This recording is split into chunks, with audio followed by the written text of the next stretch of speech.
Hi and welcome to another YouTube video. This time we're going to try a solitary munro in Glen Feshie. It's Mullach Clach of Bhlair. Hope you enjoy.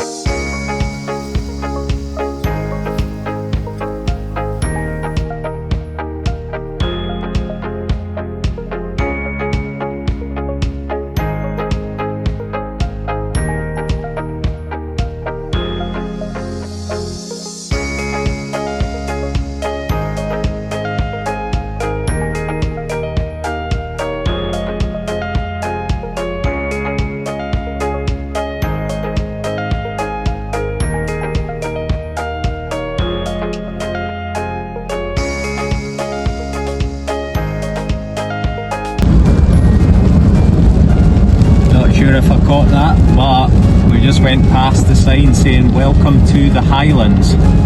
Now in the car, 7:30 PM, and it's absolutely pouring with rain, and we are intending on pitching up tonight in this. We were aware of the forecast, we knew that it would be raining, but yeah, I think the dark nights make it a wee bit more dramatic, but anyway, we're going to go for it and we'll see how it goes when we get there.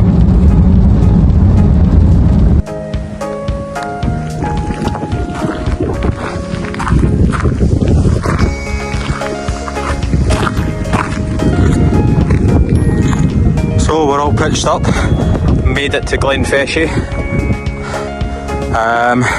Michael's christening his Rakoon 2.1, which I have got also, but I've had mine for a wee while. Sorry it's dark, folks. He did purchase this a long time ago, but with his collection of tents he's decided to take his Rakoon for the first time. We just parked up over here. I know it's dark. Got a wee sign here as well actually, so this is the Glen Feshie estate. We're at the car park just here. We obviously came along that road into here. There's plenty of deer kicking about here. Some horses and stuff kicking about as well. At the croft, hens, capercaillie, crossbill. There is a mast, but it's far too dark to see that. But yes, we are here, and we've just decided to use this plot of land here after we came across the Feshie Bridge. So, but the rest of the stuff is in the car, and we've got the bikes mounted, and they'll be coming off soon and be used tomorrow. Rain's off and it's 11:10 at night. Lovely. No troubles, and tomorrow's plan is a bike and hike, eh mate? That's right, yep. Bike and hike to the only remaining munro we've got in the area, eh? Yeah, it was pouring down coming up here though, eh? Yeah, it was. We did start to get a bit nervous about the fact that we went through. Where were we going through when it was actually thundering down? Dromocta Pass. Oh, Dromocta Pass. Honestly, it looked like if we had turned up in that, mate, it would have been an absolute It would have been a nightmare. But yeah, again, mate, we've landed it lucky as. Yeah, so, totally. It was raining a bit when we put the tents up, but yeah, it's just meant to be windy this weekend. Hopefully, not too much. And yeah, I think we've managed to time it so that we're in between the storms. So it's stormy, or it was stormy today, and then the first named storm of the season comes in on Sunday. Yellow warnings and all that jazz. Well, talking about, we mentioned about boots actually. It's the Mammoths that I'm taking. So the Mammoth boots are what I did do. You all must be 12 on Skye. obsessed with them boots because you've never worn your Scarpas since you got them. Nope. Not once. Not once. So the Scarpas are amazing, and so are the Mammoths, and it's a really hard call. Do you know what I kind of expected? The reason why I'm mentioning it is because I kind of expected you to use your Scarpas as more a winter boot. Yeah. And the Mammoths is your sort of summer boot. Well, they're both actually lightweight and they're both fully waterproof, not water resistant, waterproof. So I've never had a leakage through them. And I like jumping between them, and I did use the Scarpas throughout all of last year and a tad of the year before, rock solid for pretty much everything. Yeah, they got you through every single terrain. Tibia as well. Yeah, but I was so impressed with the Mammoths on Skye that, you know, they took some bruising. I mean, the front of them, the rubber has got a wee skiff on it, And apart from that, that was me cutting through slate as we were. Do you know when we were doing the in pin? Yeah. I done a slight kick to one of the rocks, and it literally done. My foot was absolutely fine. There was no vibration through it at all. But they're really lightweight to walk in, so they don't. That's why I don't really plump for big, massive leather boots, because they seem really heavy. Yeah, that'll be my lasting impression of Skye. It's not one particular summit per se. It's nothing can prepare you for what the Gabbro does to you. Nah. It just rips you to shreds. Well, remember, I fell 25, round about 25 feet. Yeah, that's right, you did, off a rope. But that was like basically the gloves I was wearing were slippy against the rope. They were fine for all the other abseils. When we were abseiling, it was totally fine. It was peeing with rain at the time. It was peeing with rain when we done that one, and I did get like halfway down, so at least it wasn't a full fall, but it just for some reason just right down. But it sticks in my brain because you went first, and then I didn't bottle it, but I did kind of wonder what the hell had gone on when you were doing, and I was a bit like, right, where am I going? Yeah. I think it was we're not used to the abseil bit was fine because we done obviously the indoor centre, we done some abseil practice before. A bit of practice, we also, it was the rotation. It was the fact that you abseil, rotate your entire body mid-air and then re-abseil a different direction. Yep. It was after I changed direction quite well. Actually, that was when things started getting really slippy. But it was fine, but it was just, in regards to kit, I mean, most of the kit that I'm wearing for tomorrow is based on how durable and how lightweight and how like impressive it was through this year. In terms of abseiling, just the final thing to say on it, in terms of abseiling, the in-pen was the easiest abseil we did. I thought it was absolutely easy. Because it was straight down, it didn't have any of that side to side. No, it didn't have any of that, but you know, I actually found the cave crawl quite struggling because I advise folk to take their rucksack off first. So I'll risk a broken water bottle. A guy Duncan was like, come on. And I was like, my bag is stuck. Like, I mean, come on. And then my water bottle, bang. Yep. Straight your bag there. got stuck, your water bottle got dropped, my pole got stuck, got caught in the back of the thing. It's just a shambles. He thought I was nervy to come out. I was like, I'm not, I'm fucking stuck. Like, at one point he's like, oh, the other leg. No, I can't move it. I just need to decide how I'm going to handle a river crossing. I think I'm probably likely to go for trainers and take water shoes or something with me. I'm actually just putting gaiters over my boots so that no water seeps into them. I mean, my trousers are elasticated at the bottom. Tell you a story about that. I had gaiters in my bag. Yes, yesterday I took them out thinking, what am I going to need them for? Mine's are actually, it's not a brand that I'm particularly favourite of, but they're actually Carrymore's. The thing is with Carrymore, right, is I don't rate their boots at all. Like, they were a family-run business back in the day, for anyone that didn't know, and now they're very highly manufactured abroad. Very quick, and in my opinion, like, the heels just come off, the stitching's quite poor, and these are other reviews, not just mine. I know. I don't think you're the best person to be reviewing it though, given that you nearly died in the Fanex with a pair of Carrymore boots. Yeah, and that's why I've got a grudge against them. And those Carrymores I had was in the early days, years and years and years ago, before we even gained the experience on. It's how we learn. It's how you learn, yeah. My first 70 or 80 munros were all done in a pair of Decathlon boots. Yeah, 30 quid. Yeah, so it just, that's what I'm saying. Like, luck of the draw, and yes, there is an element of brand specifics, but everyone likes their own. Yeah. And talking of products, actually, before we move on, this is what we call a sports brella. Now, it is the equivalent of a retreat or a tarp, but it looks like an umbrella, but it's actually multifunctional to turn into a form of retreat, so you can see we're covered over from any of the spit and rain, and you can see the wind's working, but you get pegs with it. So I think 67 quid at the moment on Amazon for anyone that's interested, and you think, you know, is that the right price? Is it not? It was dearer. I had it in my basket for quite a while, a couple of years actually. And of course we've got loads of different tarpaulins. We've got camo tarps, we've got like lightweight tarps, a big massive industrial thing that's about 4 meters long. So we've got a fair few tarps, but we decided on situations like this, there's certain camps that you just want to pop it up, put it in place, and this took me about 3 minutes. What was it? maybe about 15 seconds to pop it up. Yeah, And then 15 a minute seconds to pop peg it it up in. and a minute or two to peg it in. I said 3 minutes.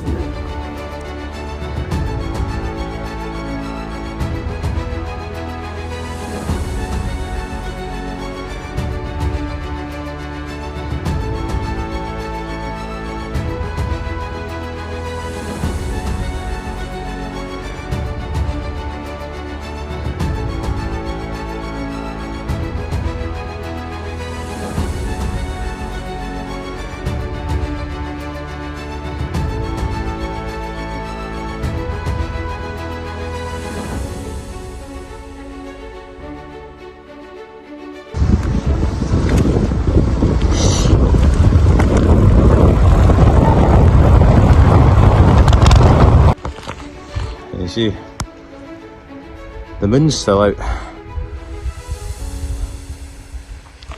Clocks go back next week, so obviously it's gotten darker very, very early.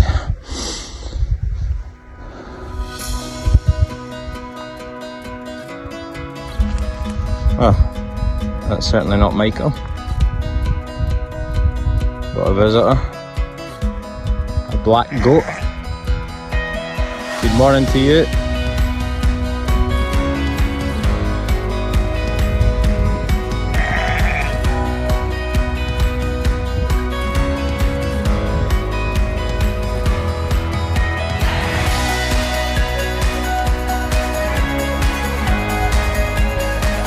Have you seen my friend anywhere? No?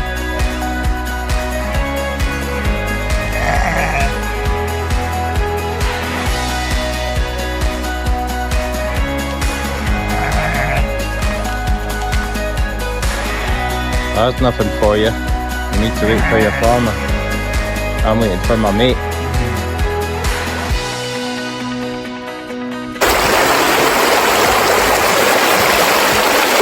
Not too keen on the speed of the water here, so I'm just going to have to bail it out. Across this river. Pretty blind. But might be alright. Right, just as you'll have seen, just done the river crossing. We're on this tight, narrow path. It's quite difficult to cycle through the trees. That was quite a challenge. That was different. I was hoping my feet were going to warm up straight through the water as well, but they're not because I'm not walking. I've not actually, no water got in, so bonus. Lucky you. But yeah, that was the river crossing we seen on the route. That was the first one. as we thought. So. That was the first one. There's another one where it's eroded. Oh yeah, and there's the other one where it looks like it goes into like an uphill, Yeah, like a kind of slant valley after kind you of get thing. across the river as well. So we need to like pick the bikes up and roll them, but we'll see it when we get there. But blue sky, which is always a bonus.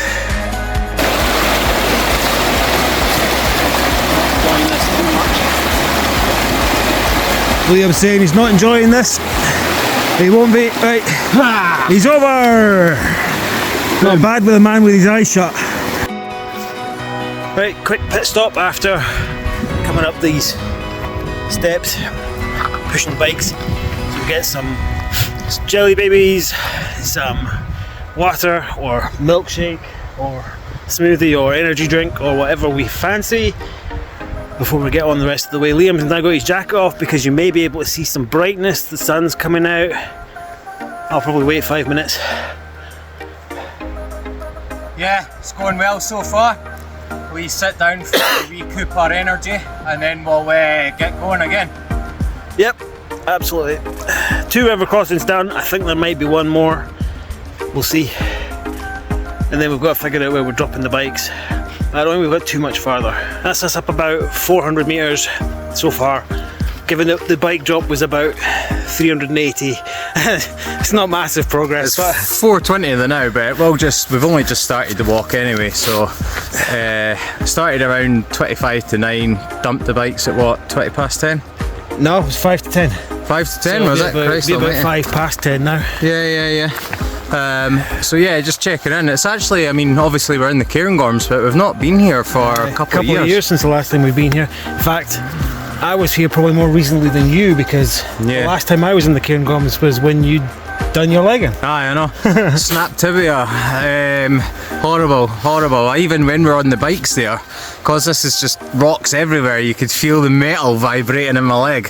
But yeah, I think that'll be like that for the rest of my days. I'm just grateful that I'm out and about with it, you know. Yeah. So yeah, all good there. But yeah, we're in the Cairngorms, and we've not long started the walk. No. Chained the bikes up, and yeah. And we're really just making our way up this nice gravel path. Pretty standard, to be honest with you.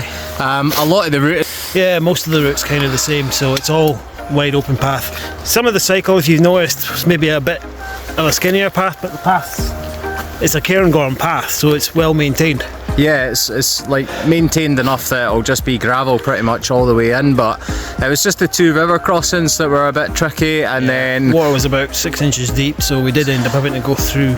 Yeah. I got wet feet, but Not then me. I've got trainers on. He's got boots and gaiters. So.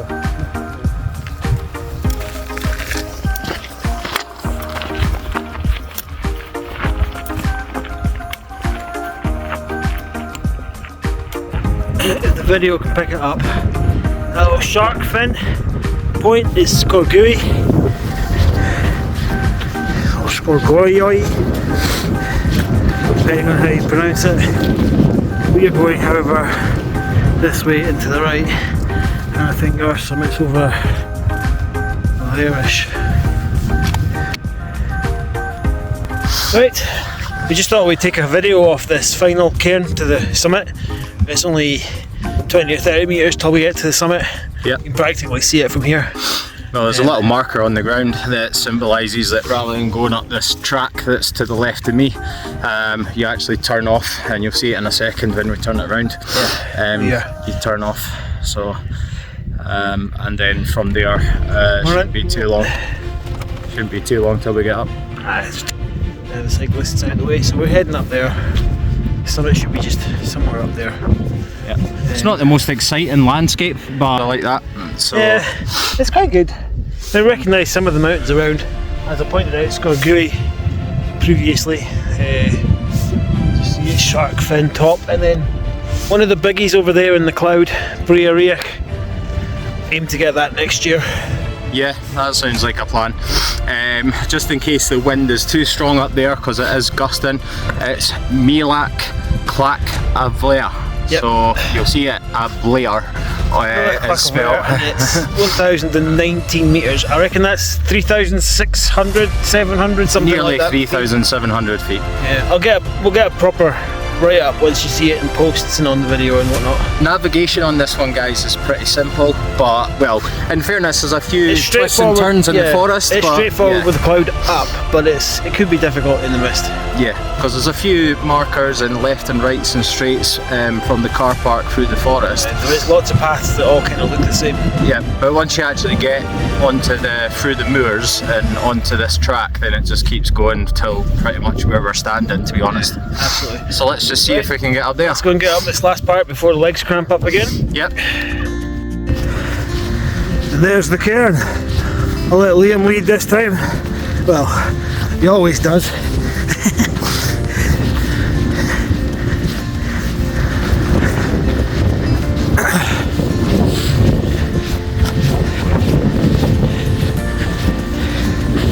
To be fair, I'm pretty proud of myself. This is the first time in a while I've got to a cairn within 10 seconds of Liam arriving there.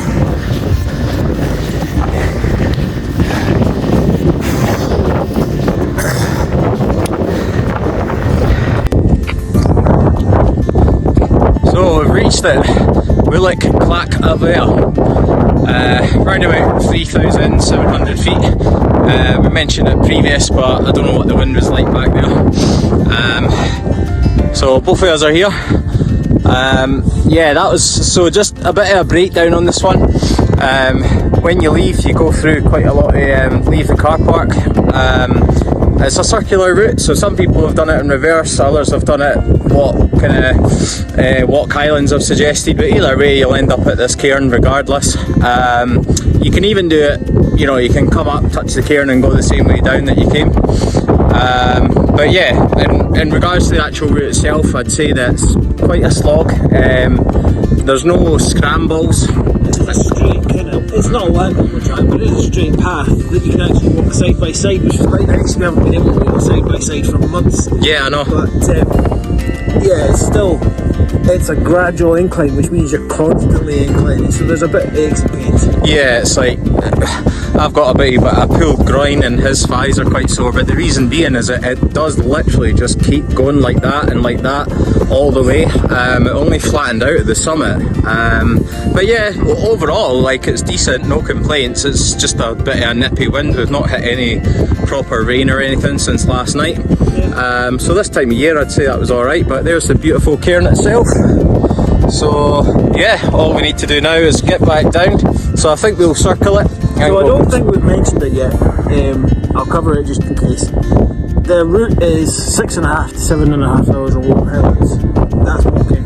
We cycled in, as you know, and we'll be cycling back. At the moment we are 3.5 hours pretty much spot on from car to here. So that's halfway distance, but not halfway time. Yeah. We're ahead of that because we're going down the way. Out it will be quicker. So yeah. Hopefully it will be 2.5, 3 hours. So that should get us on the better side of the time frame. There's a couple of times you need to carry the bike, I'd say, you know, especially the 2 river crossings, but there's also some fiddly bits that, you know, you would, but the majority of the time you're on it, and overall you do burn a better amount of time on the bike after you've came down this. Yeah. But anyway, we'll get down. It's too windy and cold up here, but yeah, that's where we are and we've hit the top. Yep. So descending down, this is probably the nicest we'll see it. We've decided to do the route as a circle rather than going the same way back. It's quite windy coming down this way, but it's different route and we know where the opening is, and you know, it seemed pretty good so far. But yeah, this is the way we're deciding to do it, so it should look good as a route on the way back.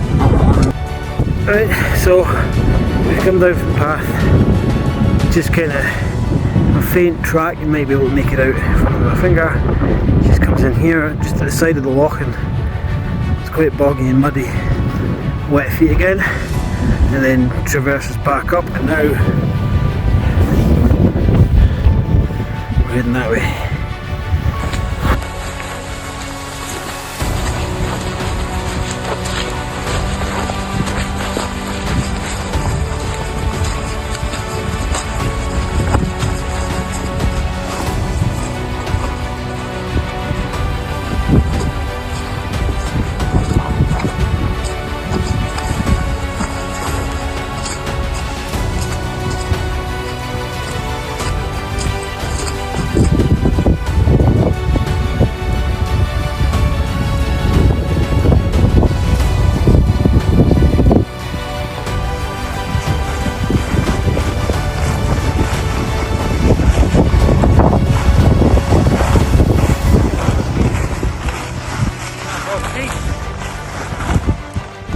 Oh yeah, so we can see the tree.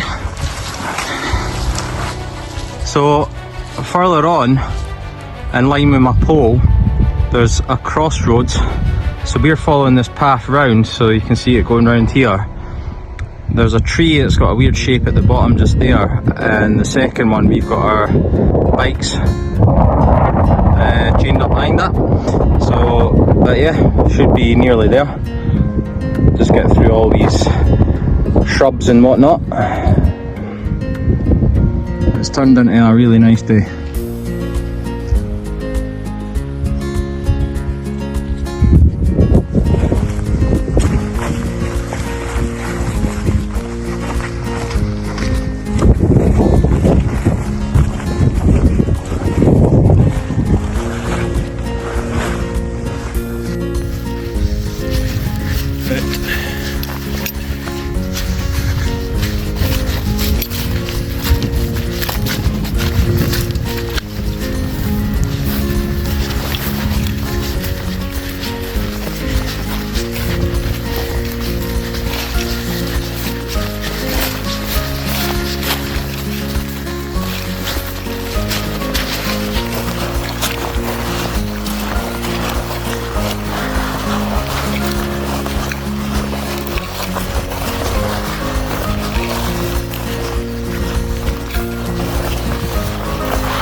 such good time that we decided to stop in Perth, the ballroom, for some snooker and some food and some iron brew.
What?